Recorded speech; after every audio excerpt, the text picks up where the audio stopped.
I was bullied by this kid. I made a VHS of me doing nunchucks in my garden, and I put that VHS through his door, and I wrote, "This is what I'm capable of." Beep, beep, beep, beep, beep. Fuck! So wait a second. You've never shine a bag, lit it, and then the ashes just gone on your tongue. Most annoying celeb you've ever worked with? I met, and he whispered in my ear, "I can destroy you." Hello and welcome to my office. This is Joe Marler. We'll see you now with me, Dr Joe Marler. This is a show where I rummage through the attic of Britain's most famous minds and see what dusty treasures I can find. With me, as always, is my trusty research assistant, Jake. Hello, Jake. Hello, Joe. How are you? Good. You are good, aren't you? I am There's good. a twinkle in your eye today. I have a bit of a twinkle. I I'm thought you've either had a excited. good breakfast or something happened last night that you're very happy about. What did I have for breakfast? Well, it was going to be one or the other, wasn't it? No, I forgot what I had for breakfast. Are you a sort of glass half full kind of guy? The opposite to that. The Really? glass is empty. Really? Yeah, there's it on the floor. Oh, wow. Horrible. Glass is smashed. I thought you were just like an eternal optimist. Really? Yeah, I really do. I thought like you give off this sort of like thing of like, oh, bloody hell, it's Joe Marler's about, but actually you're quite a positive person. Sorry, I give off a thing that puts on an Australian accent. Oh, and go, bloody hell, Joe Marler's about. I don't know why. You don't give off that. I don't know what that is. But I think you are a positive person. No, I go with the mantra of don't trust anyone, expect the worst, and you'll always be pleasantly surprised. That's a really good way to look at it. You know? What about you? You're a shining light of joy and happiness, aren't you? You're like Zebedee, bouncing off the walls. Who's Zebedee? Pardon? Who's Zebedee? Zebedee? Zebedee. Who is that? Well, you're the research assistant. Yeah, which basically means I'm the one with the laptop.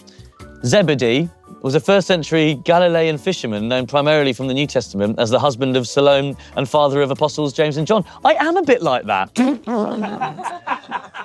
I am a bit like that, actually. Appearing in all four Gospels, tick. Operating a fishing business with his sons, tick. And his name derived from the Hebrew Zebediah, meaning gift of Jehovah. Yeah, I suppose I am in a lot of ways. I think that's the wrong Zebedee. Oh, right. What was the Zebedee you were thinking of? I think Zebedee is a character from the 80s. Right. Okay, so Zebedee is a beloved magical Jack-in-the-Box character from the 1960s British television show The Magic Roundabout. What's his personality like, Zebedee? In this day and age, he'd be described as someone that's probably addicted to Red Bull. Okay. Just like live wire. In them days, mentalist. Yeah, and all bouncy, like, Yeah. but also there's a little bit of him that's scary. Because you never know when he's going to pop up. Mate, that's what I would describe you as. Bang! Why? Hello, Zebedee's here.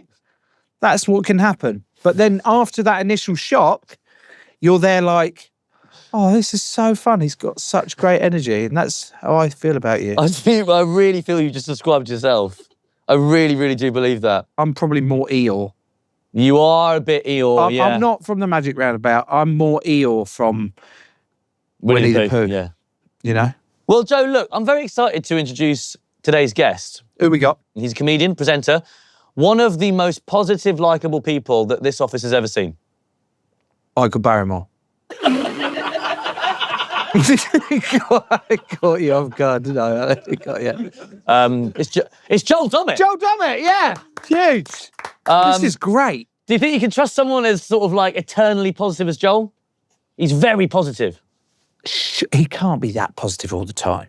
Like, if I threatened to chuck a custard pie at his wife's face, is he, that's so nice of you, thank Well, you. it's tough because he's a comedian, so he's going to see the comic value in that. Straight off the bat, I think custard pie to the face, any comedian worth their salt is going to think that is classic Chuckle Brothers material. Say I got his slug, his pet slug, and I went, oi, I'm going to put that in a bucket of salt. Then he'd get very angry. Well, let's see, shall we? Hello, Janet. Could you please send in Joel Dommett when you've finished with him? Thank you. Finished with him? What's she doing with him? No, is that what it sounded like? No, that... Well, it's just what you said. No, I didn't mean like that. I meant finish with him, as in like talking to him. You know what I mean, didn't you? Yeah, no, just make him a coffee or something. Okay. Fuck.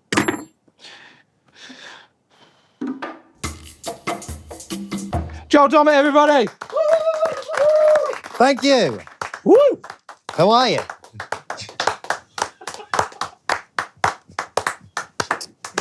Oh.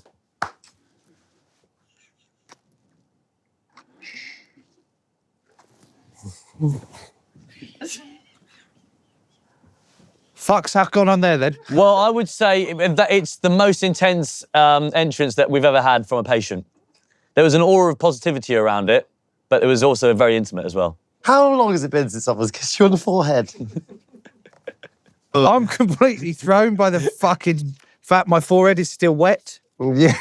and I don't know whether to wipe it off. No, it's Don't not. worry, there we go. Joel, welcome. Thank you very much for having me. It's an absolute pleasure to be here. Wipe your sign, Joe. What's wrong with my sign? It's got finger marks all over it. All right, you wipe it. Oh. Thank you.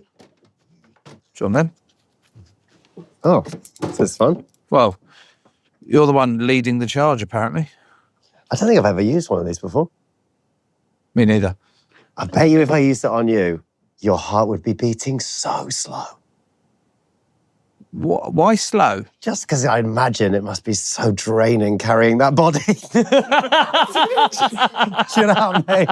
Give me my cloth and give me my Sorry. stethoscope. Your sign This is... not- Sorry.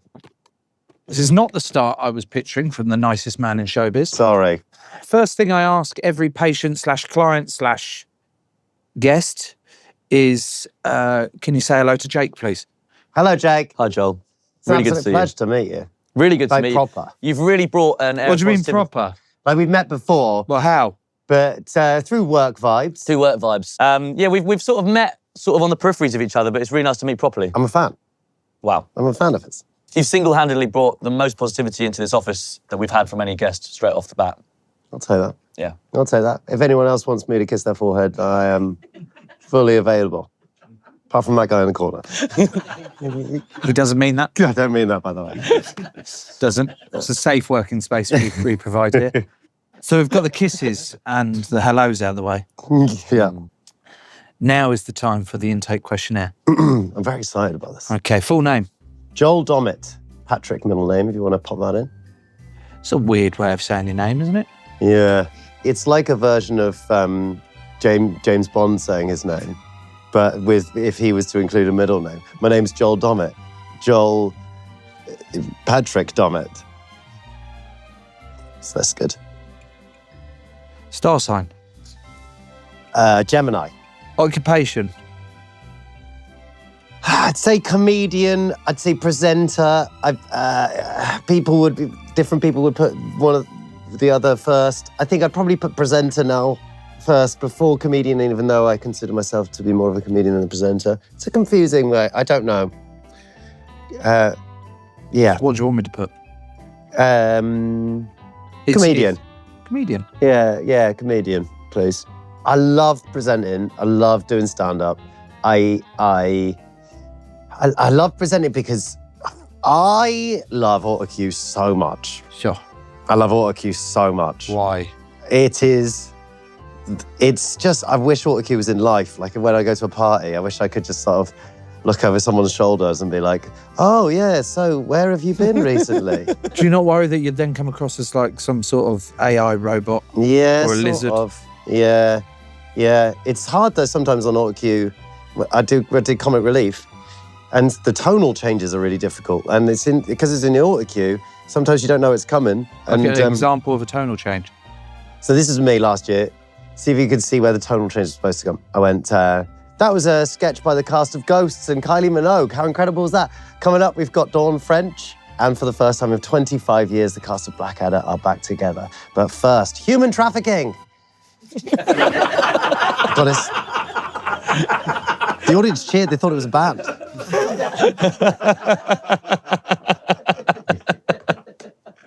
Really good.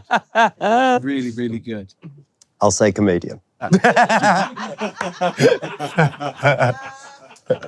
Favourite thing to do in the gym? Oh, I'd say I've actually got a cable machine and doing like a sort of chest fly with the cable machine.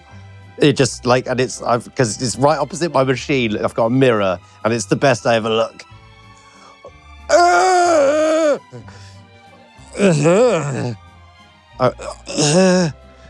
How many hours are you clocking in at the gym these days? Not many, because I've got a 2.5-year-old. So yesterday, I've got a treadmill in the gym. So I put Thomas the Tank Engine on the TV screen of the treadmill. Yeah.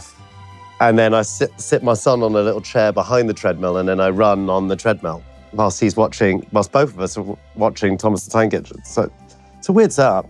This isn't a pure gym, is it? This is... So I was thinking that 30 quid a month's good, but to let you do that, mad. My son going through that door. Beep, beep, beep, beep,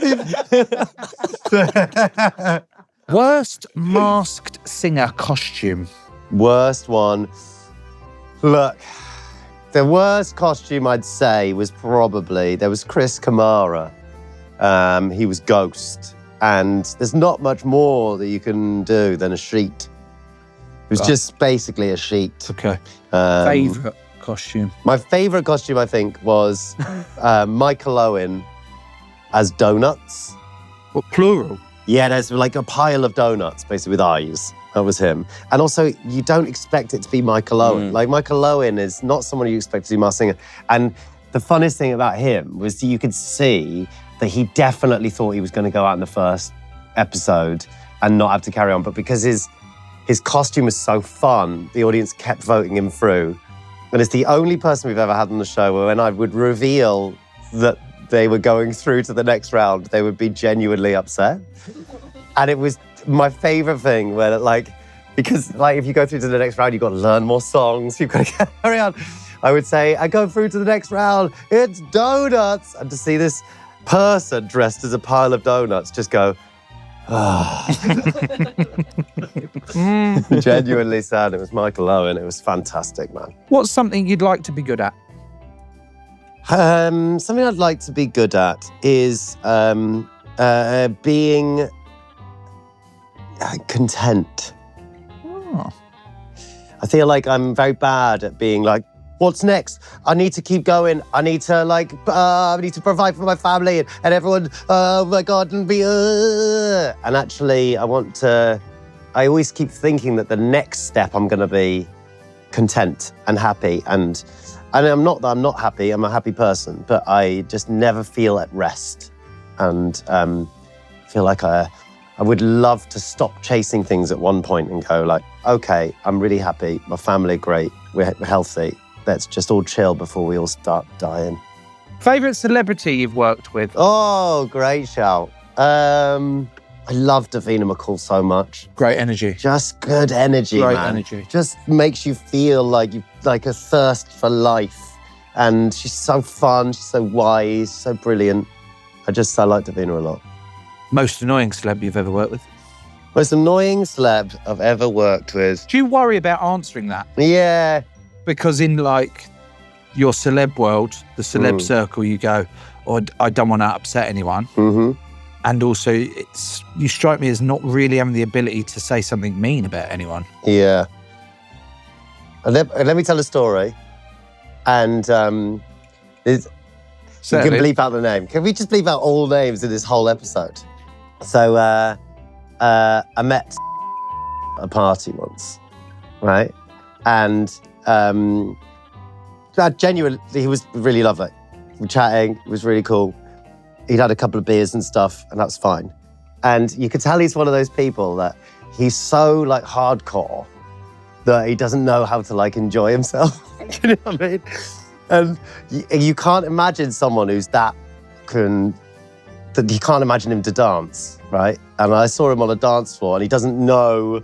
Everyone else is dancing, having a really nice time. He doesn't know how to emote in that scenario. Can relate. Yeah. And we're all dancing. He grabbed me in a headlock, fun. And he whispered in my ear, I could fucking destroy you, cunt.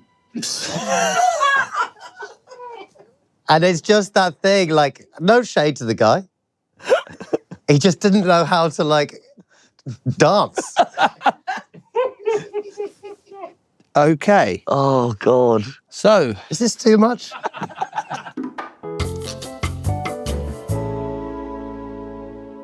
not going to beat around the bush, buddy. You are so nice. Thanks, bud. Almost too nice. I don't sort of see the reason why someone shouldn't be nice.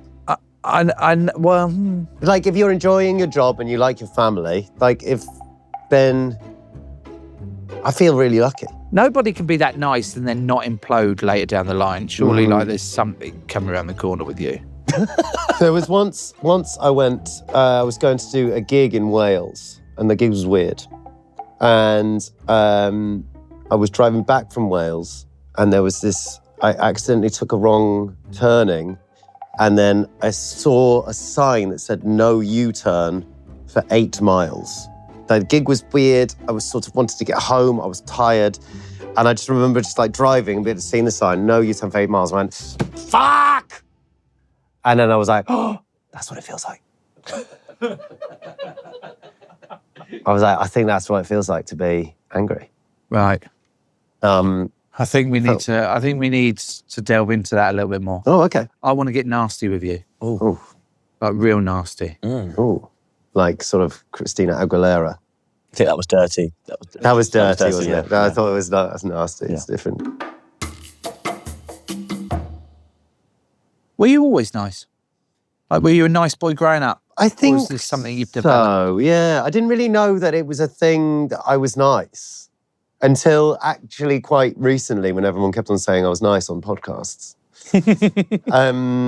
I actually didn't, and then everyone's like, you know who's nice? Joel Dommett. And then I think actually, genuinely, I've got a lot of work in telly because I'm nice to work with, and I like to think I work hard and try and get the most out of every project.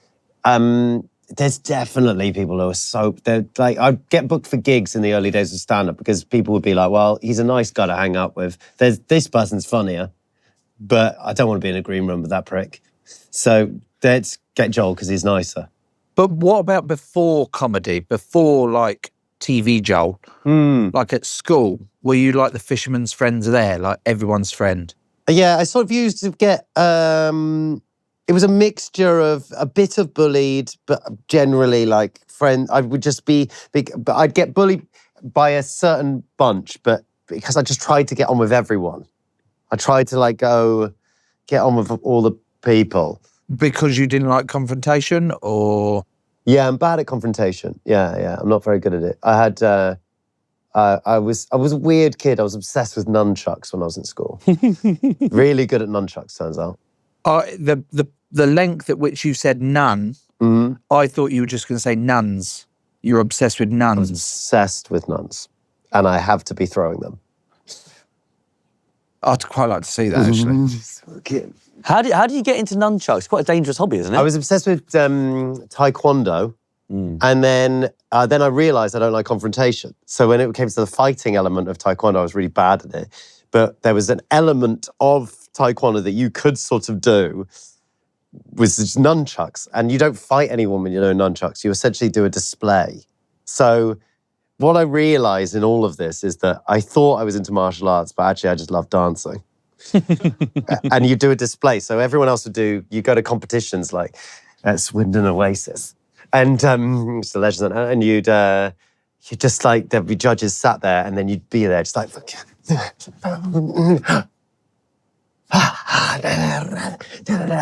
Was that a baton? It's basically a baton and you're just like this. A ribbon baton. I was unbelievable at it. It's quite an intense face. Yeah. Really into it. Yeah, because you got to make it an angry face because then it makes it martial arts. But if I was like, then it's rhythm gymnastics. Is that to music that's happening? I don't think I think it was to music. I put on like 2 Unlimited, you know. No,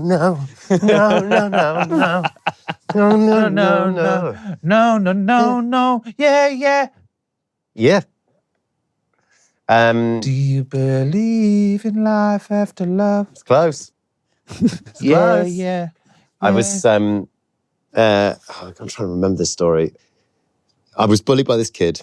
Again, this is funny to think about it, but I made a VHS on my mum's JVC video recorder of me doing nunchucks in my garden. And I took it to his house and I put that VHS through his door. And this sounds mad, but true. I wrote on the VHS of me doing nunchucks, I wrote, "This is what I'm capable of."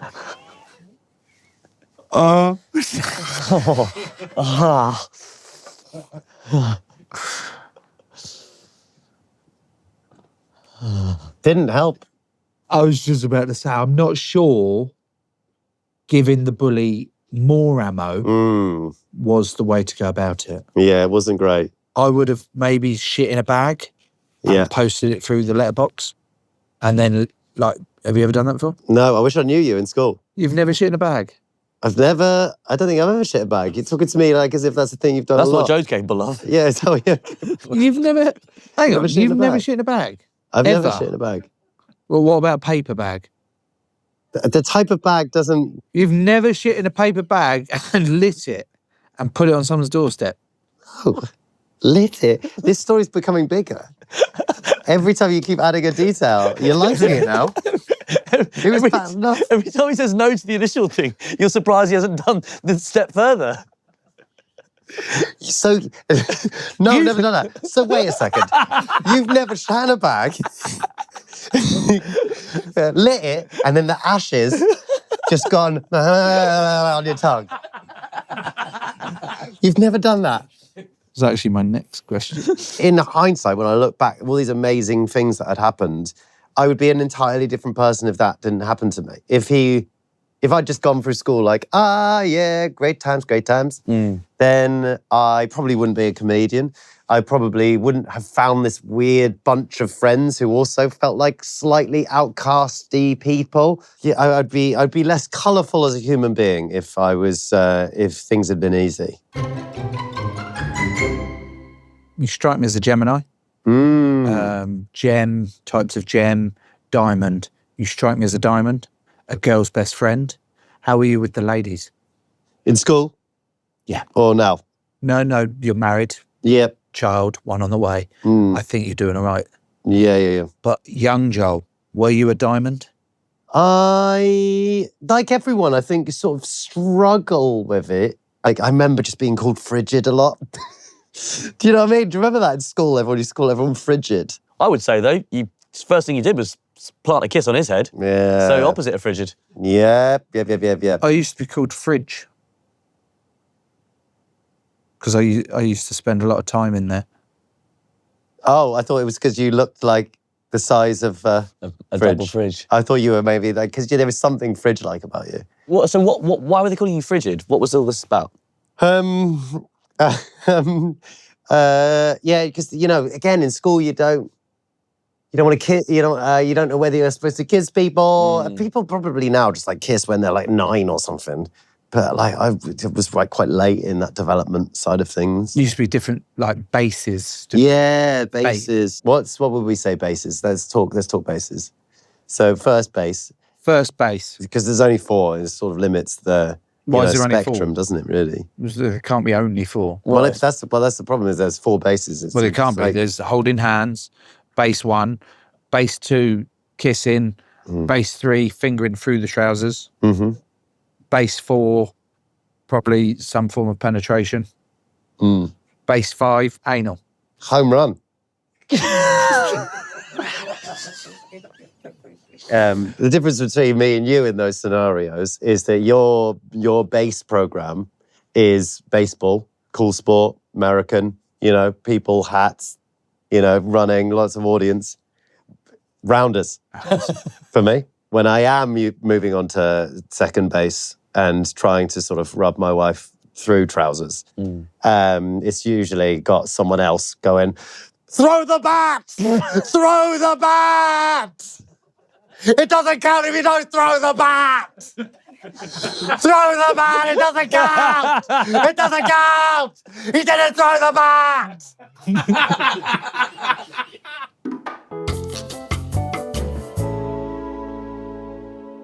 I would like us to partake in a nice guy audit. Love that. Thank you. So you just got to answer yes or no to the following, and we'll see what your baseline score is. Let's go. Have you ever laughed at something someone said just to be polite? Yes. Yeah, all the time. At any time I'm at a party and there's music on. Can't hear what they're saying. Have you ever laughed at something I've said just to be polite? No, I don't think so, actually. Why did you look up and left? For the audio listeners, our eyes roll back in his head. No, you genuinely made me laugh. And I think there's something that we've established through this episode is that I'm not afraid of silence with you, which I think is first base. Ever put cardboard in the main bin, not the recycling?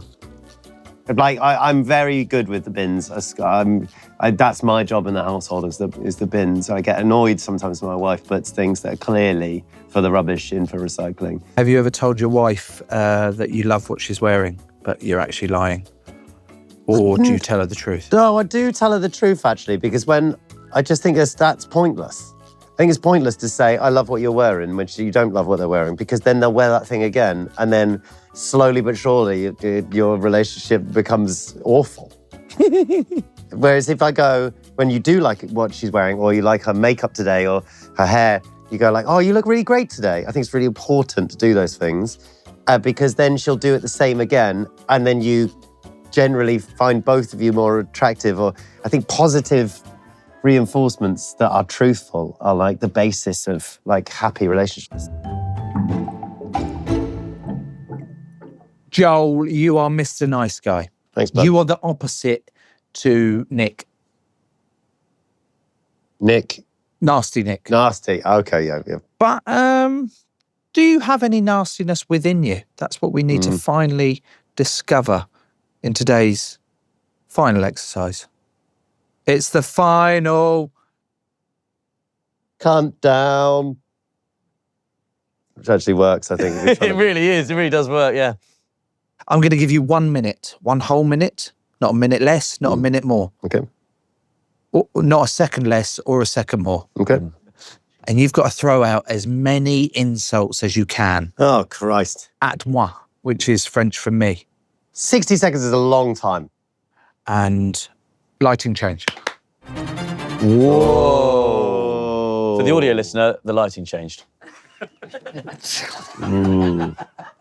Jake, how many insults do you think Joel can get out in 60 seconds? Oh, it's so tricky because he's a very nice guy, but he's also a pro. So I think he might be average maybe one every 5 seconds, let's say. So it's 8.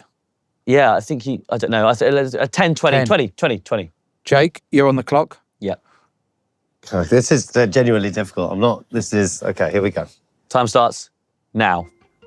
You look like a hairy thumb. Your ears look like fucking blancmange. your nose is bent as fucking bent. Look, your nose looks like it's been in a car crash. Your nose looks like the start of an episode of 999. You're the only person I've ever met where your neck is wider than your head. How does that even work? If you were a fridge, people call you fridge, but if you were a fridge, I wouldn't go in you at night. And that's time up, everybody! Oh. That 60 seconds went quick, man. I felt like I was finding my stride. 8 strong insults there. Very, very impressive, Joel Dommett, everybody.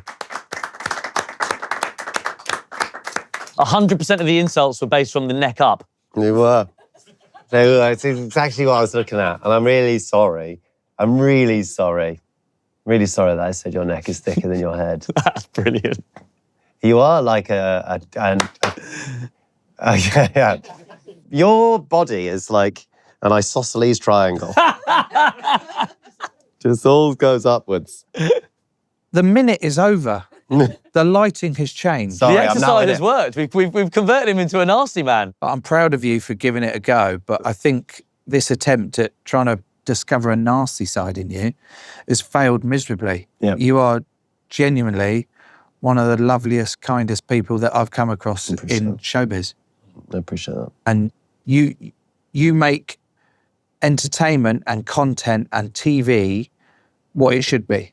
Fun, enjoyable, and want people to come back and do more and more. I love you. I think you're fucking brilliant. Thanks, man. Come on.